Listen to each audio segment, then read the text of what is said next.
What's up, y'all? Hope y'all doing good. I'm Anthony K. Thomas, and welcome to Wrestling with Rumors. Welcome, everyone. So, before we get into everything that is this week's episode of Wrestling with Rumors, like I say every week, every rumor that I'm about to read and discuss is exactly what it is. It is a rumor. We can speculate as wildly as we want, but until that rumor is proven fact or true by the person or the company the rumor is about, they remain what they are, rumors. So with that, let's get into everything that is Wrestling with Rumors. WrestleVote says, even though there was heat on Jade Cargill months ago, top people in WWE are happy with the progress she has made and still see her as a star. Absolutely.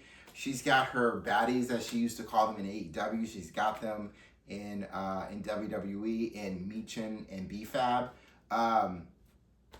She's got it took her a minute to find her footing in WWE, but she has found it and she's been doing great. It does suck that when she did hold the WWE Women's Championship, she didn't defend it as much. I know she said herself that she wanted to defend the championship a lot more, and I wanted to see her defend the championship a lot more, but she didn't. And that's not her fault. A lot of that is on creative and what they can come up for the particular WWE superstar, or pro wrestler, especially if they're champion, and whether or not they're going to have them, and whether or not how many times they're going to make them defend their championship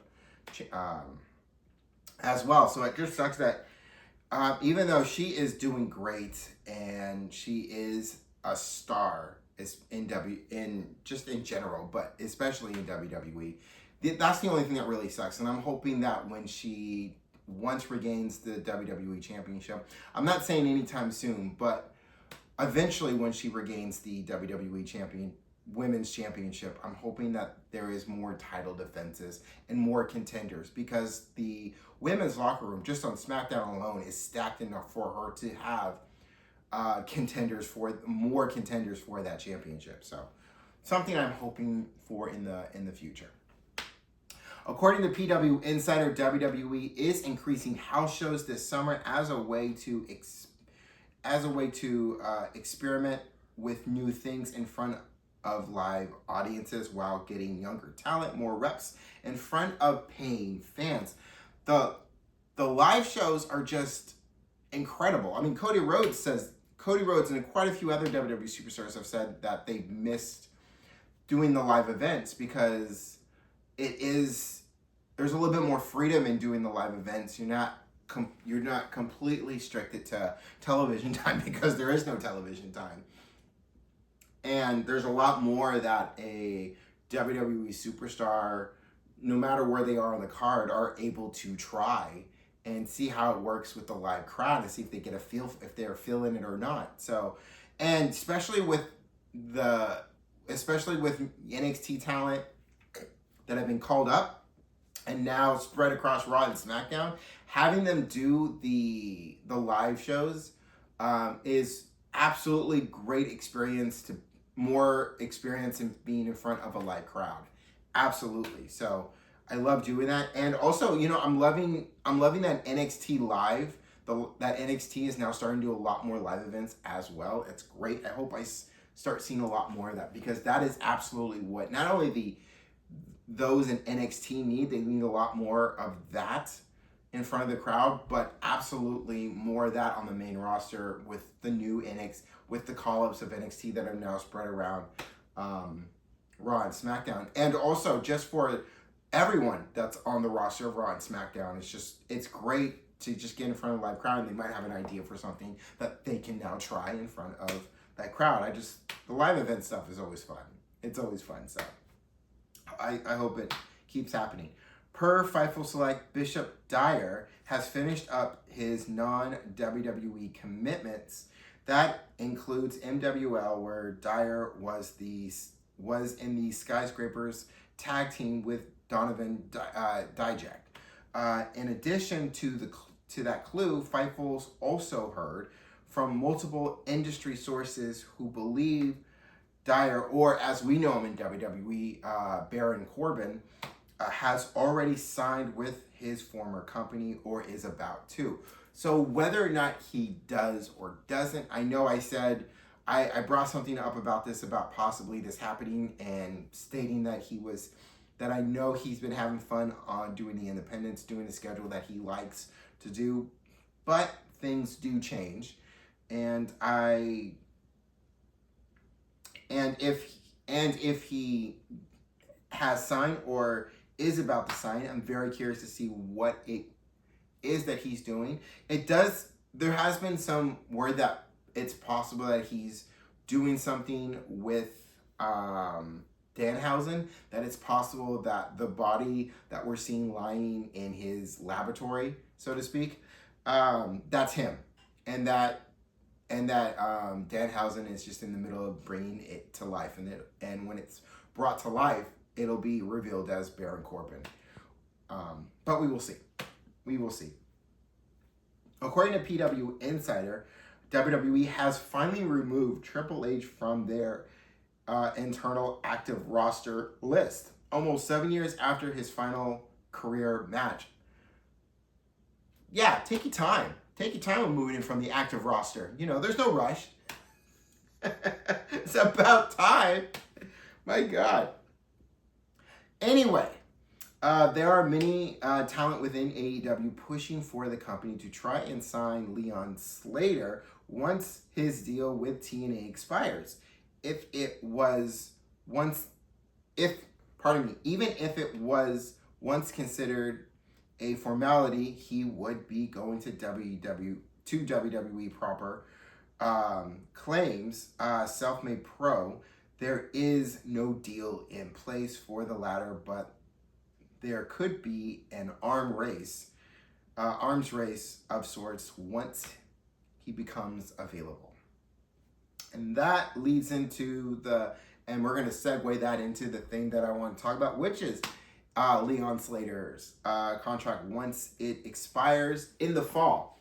So once it expires in the fall. Now, I have gone on record here on Wrestling with Rumors and on Rumor of the Day, talking about Leon Slater, about where I do see him end up. Now, I have said numerous times that I see him going to WWE, and I said that because of how he was used and utilized all of 2025.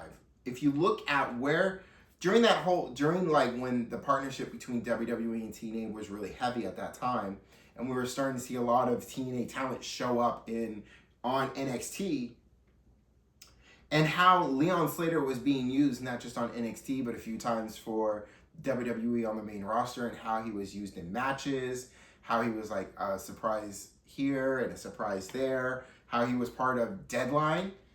He was part of the Iron Survivor match and actually won that match and actually got a shot for the NXT championship. I mean, all of this stuff that WWE was using him for and seeing how he does made me feel that is where he's going to go. And especially the partnership that he began with Javon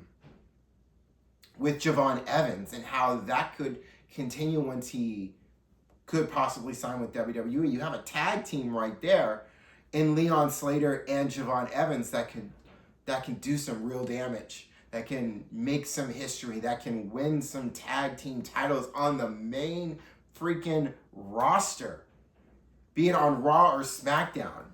So absolutely, that's why I said WWE last year. I still believe that is where he could end up. I'm not saying it's a given, especially what I've read from here. It's not a given that WWE is where he's going to go. It could be that he just ends up re-signing with TNA and staying with TNA. But never say never, right? If he doesn't, he could stay with TNA. He could come to WWE. He could come to AEW. But I am sticking to what I said last year, that I feel that Leon Slater is WWE bound. I mean, when you look at Jordan Grace, when you look at Joe Hendry, just to name a few, who have left, who after their contract was up, or in some cases like Joe Henry, the rest of his contract was bought by WWE, and they were brought in to the fold. It makes sense to me. I don't know about all of you. Let me know in the comments what you think. But it makes sense to me that Leon Slater would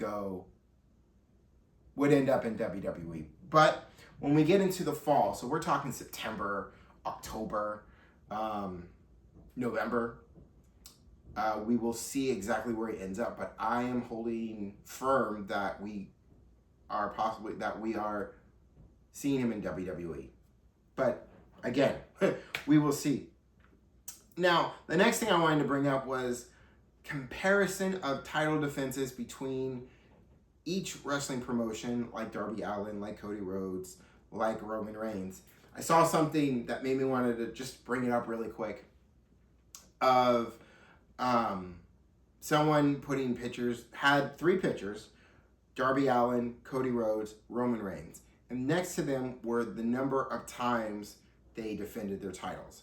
Darby Allin on top with more title defenses than Cody Rhodes, than Roman Reigns. And I saw that thinking, well, it's not entirely their fault. It's not really on them of how many times they're able to defend their championship. I mean, at the end of the day, it really comes down, in WWE, it really comes down to, or just in anywhere in general, that it really comes down to creative and who's head of that, and how they want to move forward with that person as champion, how many times they want that person to defend their championship based on their character, based on whether they're a babyface or a heel, based on who they are in the ring and the aura and all of that in the ring, based on just in general, based on who their character is, really bases on, in this case, creative. I will say how many times a champion defends their championship. And in WWE's case, it's not, when you look at WWE champion and world champion, and even with the Intercontinental Championship, and the Women's Championships, they haven't been defended as much. The Intercontinental Championship holds a strong second place, with Penta as the Intercontinental Champion defending it a whole lot whenever chance he gets. The United States Championship holds a strong first place because there are those who got, when they held the championship, that open challenge for the U.S. Championship. We were seeing a U.S. Championship match every single Friday, which was great. The WWE and World Heavyweight Championship, I know Cody Rhodes wouldn't mind defending it a lot more. Roman Reigns is a different entity. You know, he defends it when it matters most, when the lights are brighter, when the stage is the biggest. And that makes sense. And a lot of times it makes sense for the person who's holding the championship for how often they'll defend it. Now, Darby Allin is absolutely a whole different cat altogether, because Darby Allin won the championship and then said that he was going to defend it against everyone in the locker room who deserves a shot. And the list of people that he has defended against, Brody King, Kevin Knight, I mean, the list goes on. He has been riding the wheels till it falls off. Now, Double or Nothing is on, as this is out, because this comes out on Sunday. As of Sunday, which this is out, whether you are watching this before, no matter when you're watching this, I have no idea what the results are for Double or Nothing. So I'll sit here and still predict the same thing I predict at least twice, that I think MJF is absolutely winning at Double or Nothing. I would be shocked if MJF lost, because that would mean that his head is getting shaved. He's going bald. So I would be shocked to see that, honestly. I mean, I know a lot of people want to see it, but I see MJF becoming a 3-time AEW champion. And Darby Allin still holding his head up, because I know in that match he's going to fight until he can't kick out anymore. And if Darby Allin ends up losing, he defended the hell out of that championship. He rode it to the wheels fall off, and there were great matches that happened, and he rode it to the wheels fall off, and I applaud him for that, and I respect him for what he did in that ring as AEW champion. And I know I believe there will be a second reign for Darby Allin. However, MJF is walking out Double or Nothing as the AEW champion. Now, that's my prediction for me at least, before Double or Nothing even happens, because Double or Nothing, as I'm recording this, hasn't happened yet. We're still waiting for it. Anyway, so that was just... So when it comes to when it comes to the comparison of title defense, it's not entirely fair to put it on the champion. Gotta put it on creative a little bit too, because they have a locker room of incredible talent. And I'm mostly talking about WWE, because it takes a lot to get into WWE. And if you're that good, if you're good enough to be in WWE, you're good enough to at least to get in the ring and have a title defense.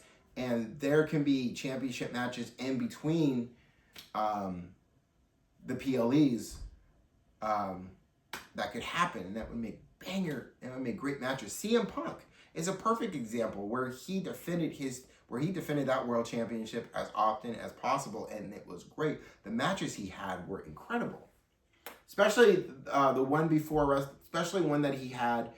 There were two that he had that I really enjoyed, and that was against Finn Balor, and the other one was against AJ Styles, which turned out to be AJ Styles' final match on Raw and for the World Heavyweight Championship. And they were both great matches. But anyway, now the last thing that I want to do is I just want to talk about The Miz really quick. Just run through The Miz and give him his flowers, because I feel that we are in a point of Miz's career where it feels like it's starting to slow down for him, but it's also at a time where I think we're at a point now where we can look back at Miz's career and give him the flowers and the respect that he actually deserves, and actually say that, damn, he worked his ass off, all of that. So I want to start off for The Miz by saying his debut in WWE was in 2004 on Tough Enough. Now, Tough Enough was, for those who don't know, Tough Enough was that reality show competition where you had to do all these different activities, I guess I would say, and how to prove and work through all the activities, and it would all be based on the coaches that were part of that. Al Snow really ran that at the time. And based on their opinions of how you were in the ring, you would either advance or get eliminated. And The Miz made it all the way to the finals in that. And the coaches were, it's Tough Enough, but they were rough on The Miz because he was a reality show guy. He was from a MTV reality show called The Real World. And he was part of that, and they looked at him as this real world dude who just showed up, not really knowing if he was going to take it serious or not. And Miz made it all the way to the finals. He didn't win the thing. And the fact that he didn't win the thing and someone else won it, and we don't remember who the guy who won it is, but we remember The Miz being in Tough Enough and being one of the finalists in that show, that alone speaks to The Miz, speaks to The Miz charisma and just how we remember him and not the winner of Tough Enough. And that just goes to show you don't have to win the competition to be remembered in the competition and to be remembered as the person you are. It's really cool. Anyway, from 2007 to 2009, pardon me, let me rewind that back a little bit more. I skipped a year. So in 2006, The Miz debuted as the host of SmackDown doing backstage interviews, hosting a bikini contest in there as well. This is when they were still called Divas. When the women were still called Divas. He was also a host of the Diva Search competition. Is where the Bella Twins came from. Maurice, the Miz's wife, is where he met Maurice. Is there? She came from there too. The Miz eventually made his debut in the ring in September of excuse me, in September of 2006 as a heel.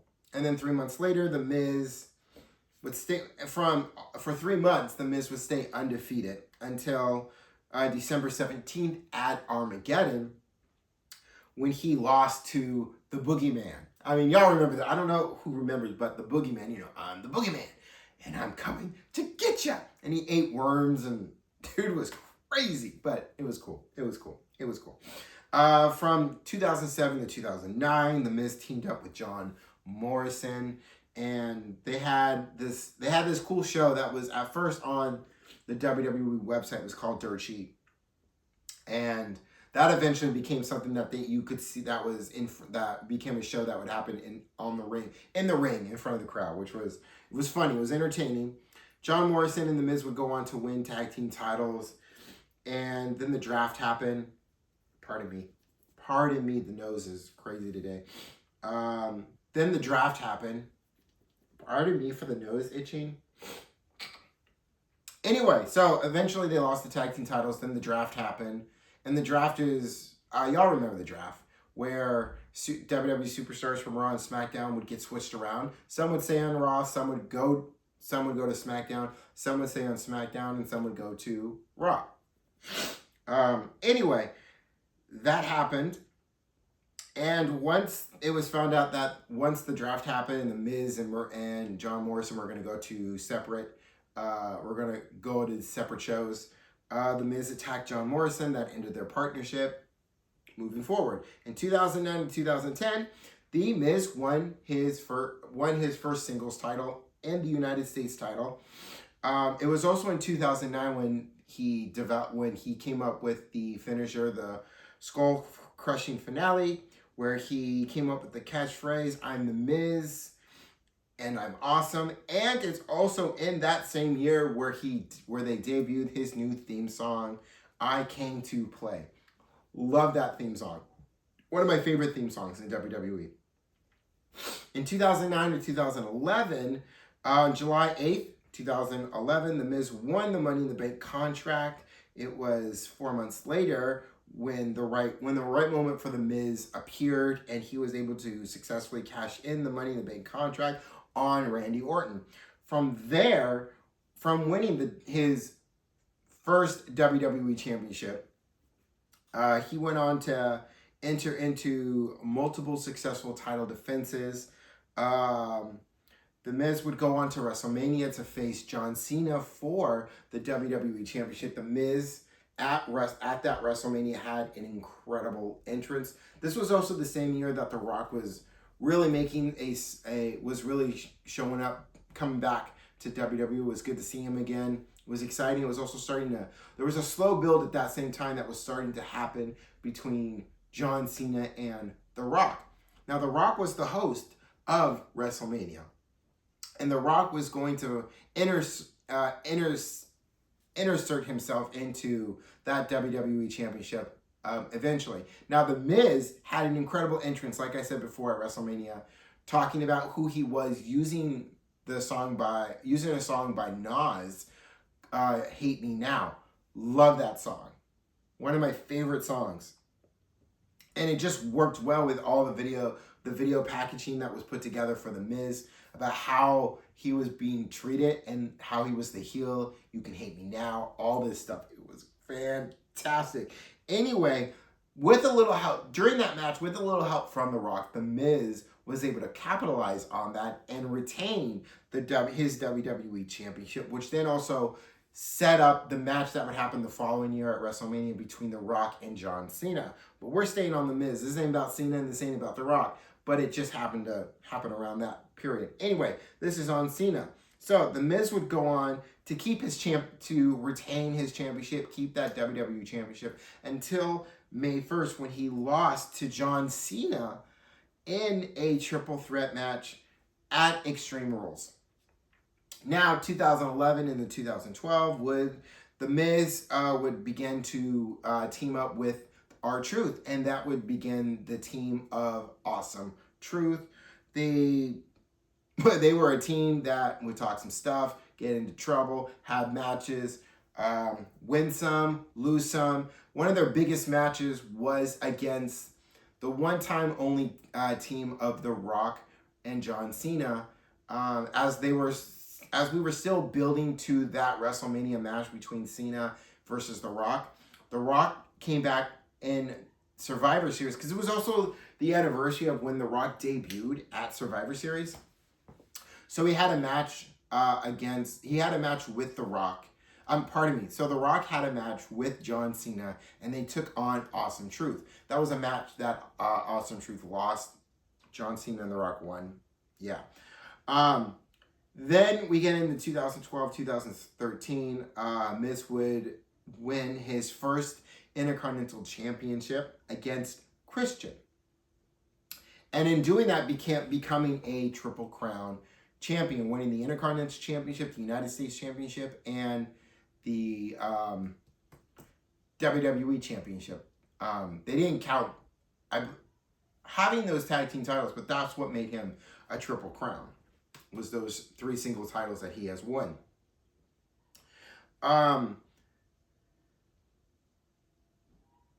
He had successful championship runs. Pardon me for that freeze for a second. Anyway, so The Miz had successful championship runs until October 7th in an episode of Main Event when he lost the Intercontinental Championship to Kofi Kingston.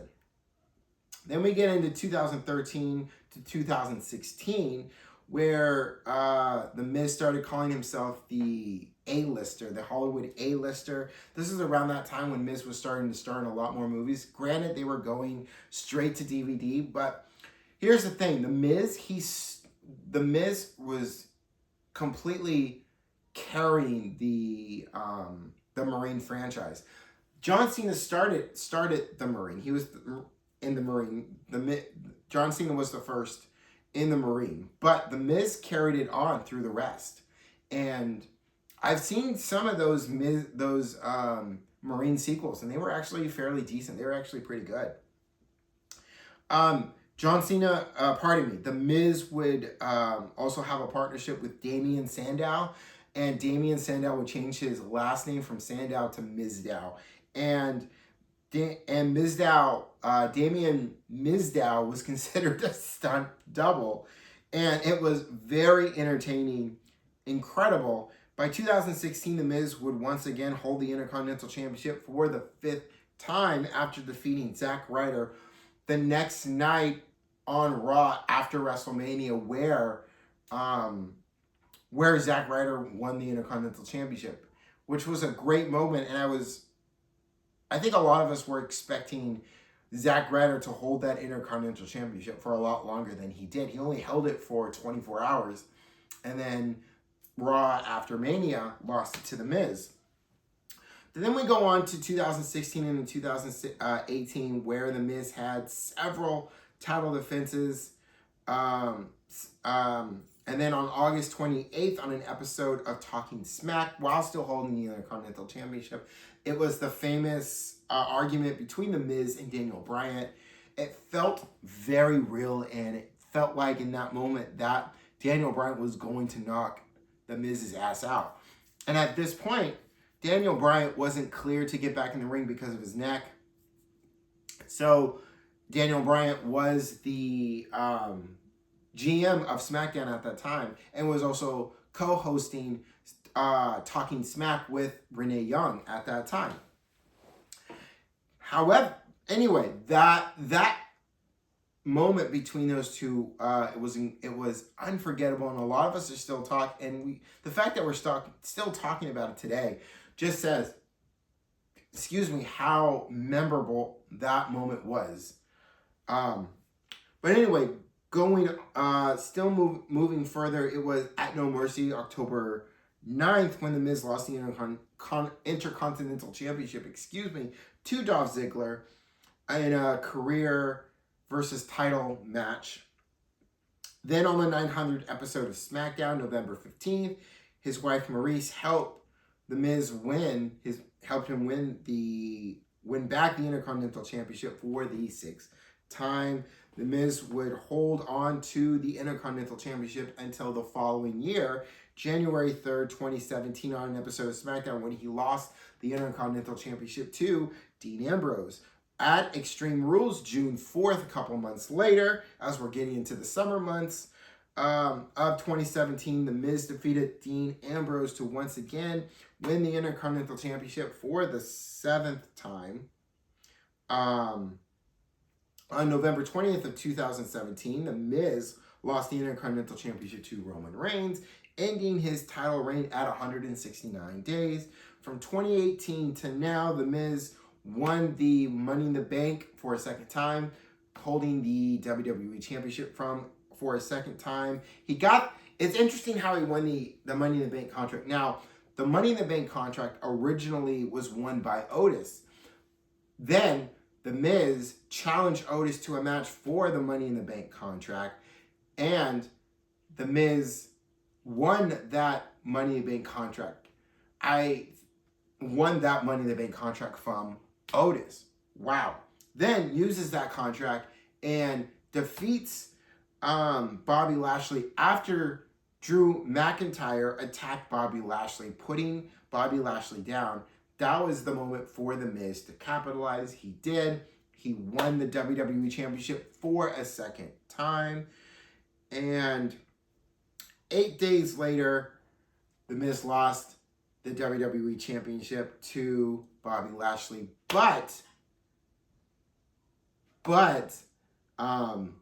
The Miz is a Grand Slam champion. The Miz still continues to... He's on SmackDown. He's currently in this thing with Danhausen. But what The Miz has done since the day he showed up in WWE is he's a team player. He's a hard worker. You love to hate him, but he works his ass off. He gives us everything entertaining, whether it's a match or a segment in the ring with Miz TV or just a segment in general or anything backstage, vignettes, whatever it is. Miz is, for the most part, down to do it. And The Miz deserves his flowers for everything that he has done thus far in WWE, in and outside of the squared circle. The Miz, whether you agree with me or not, is a first ballot Hall of Famer when he is done. When he is absolutely done and he leaves his boots in the ring, or however he leaves in-ring competition, he is a first ballot Hall of Famer. And I see him being with WWE long after his wrestling career is over as a coach or as a producer or whatever it is he wants to do in WWE, he'll be able to do. And I know Miz is still active but if he happens to see at least this part of Wrestling with Rumors, I want to say to The Miz, thank you for everything that you have done up to this point in the squared circle. You are appreciated, and thank you. Thank you. But for now, this has been Wrestling with Rumors. I appreciate all of you for watching, for listening. Let me just make sure I don't got anything else before I put a... Yes, that is it. Thank you once again to The Miz for everything you've done in the squared circle. And thank you for all of you for watching this week's episode. If you haven't yet, go ahead and hit that subscribe button so you can keep up when everything pro wrestling comes up on this channel, from Rumor of the Day to Wrestling with Rumors to a story time here and there that I talk about my experiences with WWE or just in pro wrestling in general. Or if you haven't, and also go ahead and if you haven't yet, check out a video that I put on there where I'm showing my old WWE magazines that I've had that I've kept since I was a kid, and other stuff that I show too. It's all on there, so go ahead and check that out as well. But go ahead and hit that subscribe button if you haven't yet. go ahead and hit a like button and leave a comment. It helps. It really does. And I appreciate all of you. Enjoy your week. Have a good, fun, safe week. And I will see you all on that next one. Peace, y'all.